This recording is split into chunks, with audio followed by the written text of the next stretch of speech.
So between selling Woo energy drinks, between getting thrown out of restaurants, between trying to wrestle his last match at the age of 100, Ric Flair is back on the news again. And this time, he's talking his ish like he always does. And this time, he went at Vince Russo, Jim Herd, and Eric Bischoff. He went on a blistering tirade about who killed WCW. For those who don't know, Who Killed WCW is the new documentary that The Rock did. It's a 6-part series. You can check it out on Vice. And my opinion is, number one, I don't really think it's needed at this point in time because none of these guys are gonna own up to any of their mistakes. Vince Russo ain't gonna own up to nothing. Eric Bischoff ain't gonna own up to nothing. Jim Herd ain't gonna own up to nothing. Hulk Hogan ain't gonna own up to nothing. And all four of them killed it. And I'm gonna say this too. It's not really them per se that also killed it, but mainly you had suits in WCW that was running WCW, Turner Network, that didn't even like wrestling in the first place. So therefore they pulled the plug. Now, if we're talking about interest and content, there's plenty of blame to show around. There's plenty of blame to go around. Everybody played their part.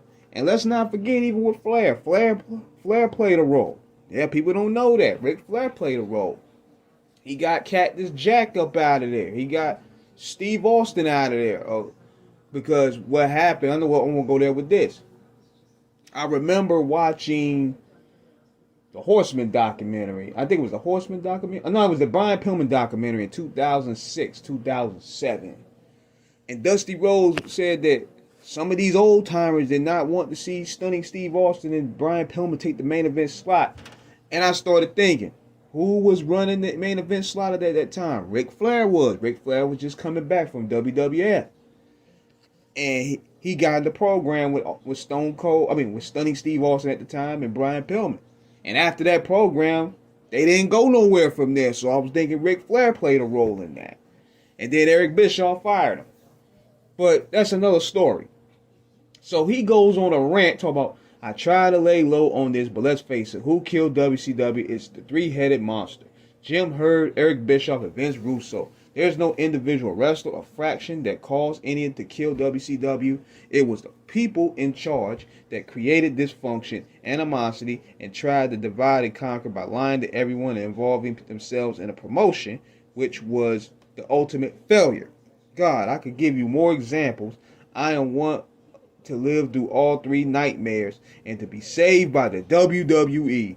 Thank you to WWE for bringing someone who was dead in the water as a result of these three people back to life. Then the funny part about this though was this. People are really pointing out the inconsistencies behind this rant because reading this article is from Cinema Blend. It said Flair, who retired from wrestling in 2022, had beef with all three men named above or quoted throughout the different portions of his run in WCW during much of his promotion existence. It then stopped when WCW was purchased by WWE in March 2001. Also said Jim Herd and Ric Flair butted heads throughout the late 1980s and early 90s, when the former was named executive vice president of WCW. Herd famously stripped Flair of his WCW World Heavyweight Championship and fired the NWA mainstay in July 1991, which led to Ric Flair showing up to WWE programming for the big gold belt and winning the WWF Championship in 1992. Flair pointed out Herd felt a little random, especially since the executive was a part of the company when it took it to his death spiral just for the turn of his 21st century. Still, Ho's comments about Bischoff and Russo are pretty standard among wrestlers and fans, as both men have been scapegoats for the company shuttering in 2001. Now, then he walks it back. This is the funny part, though. You can tell they probably went in his ass. So what he does, he apologizes. I'm telling y'all, man, Ric Flair needs to stay off that yak, man. So today, he apologizes. You can check his Twitter handle or his Instagram handle, and he says this. He says, hold on, I'm going to read y'all the article.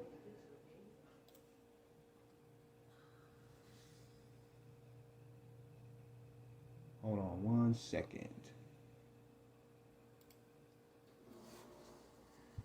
I'm looking for the article right here. Be patient. It said on Monday.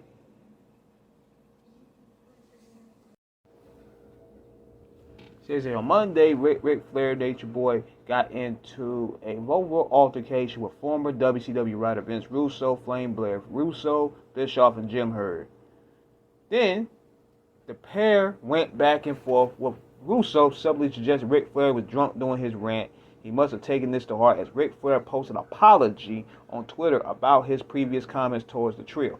Flair apologized to Flair, Herd, and Bischoff for accusing them of killing WCW. Flair admitted he did not understand the inner workings of WCW and was wrong to blame them. He also thanked Russo for giving Flair's son, David Flair, a chance to pursue his wrestling dream in WCW. Flair also revealed he would be appearing on Eric Bischoff's podcast and mentioned the up-and-coming Ric Flair biopic being produced by The Rock. A very important person in my life reminded me yesterday that Twitter is the weakest form of communication. I want to take this opportunity to apologize to Jim Herd, Eric Bischoff, and Vince Russo because I really don't know. I unfairly judge you without knowing the inner workings and behind the scenes of the business on the corporate end with people you had to report to and work with. I wish on a personal note that all three of us could have worked together and had better relationships.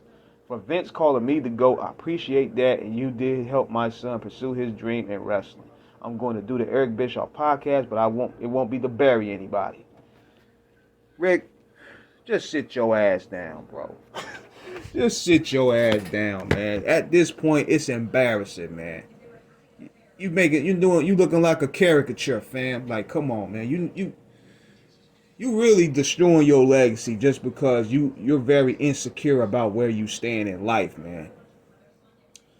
You cannot. It's just like he has an insecurity of if he fades the black, nobody's gonna remember him. It's either that or he's also in ridiculous amount of debt dealing for his divorces in the IRS, so he has to be outside.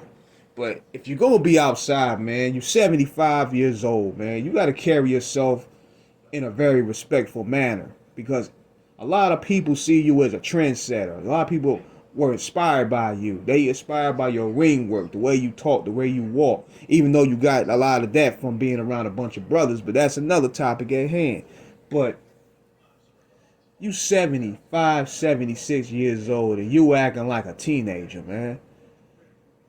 And then you walking back all these comments that you said. Because notice this, even Arn Anderson don't even talk to Rick. Where happened to the Ric Flair podcast that he did? He don't even do that anymore. Everybody that worked with Rick, they fell out with him one way or another. So at the end of the day, you got to look at yourself in the mirror. And how many biopics do you need? That goes to show you right there that he is filling a void. He's scared of being irrelevant. You don't see Hulk Hogan doing that. You don't see Hulk Hogan talk about, oh, they got another movie coming out. They ain't got a documentary coming out. Flair, you got one at ESPN. You did one with the WWE. You did 3 with the WWE. You don't see Hulk Hogan out there doing that. He's comfortable in his legacy, doing that beach house stuff. Rick out here still trying to be relevant. Why are you sitting there with 10 documentaries? We know you Ric Flair, man. That's wild to me, man. Cause that just dawned on me. I'm like, The Rock is doing another doc on you. Come on, man. You done 3 of them. You did one for ESPN. You did one for the WWE. You did one for the Heels. The evil series. You got a podcast. Like, you really that scared to fade the black? That's what's crazy about this. And this is where all this is stemming from. He has to be the center of attention. The gimmick is running old, man. So, sit down, old man. Get some help. That's my thoughts about this. Let me know what you guys think. Subscribe.